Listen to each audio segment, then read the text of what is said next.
Em novembro ano passado, nós mandamos uma carta para o Ministério de VWS, caminho com nossa visa, como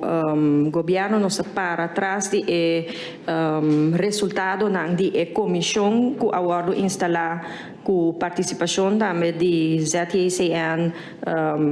representante de Dr. Nandi Kaas, Bonlab, Departamento de Salubridade Pública e consejero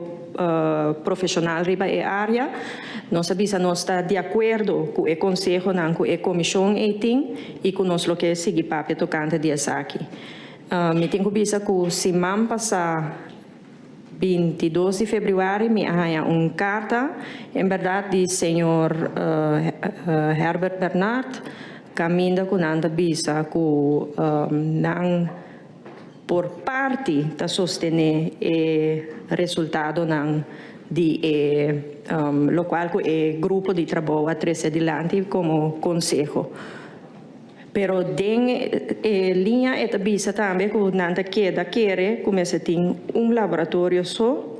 e que essa aquilo me se cai boa de responsabilidade de Fundação Maria Dal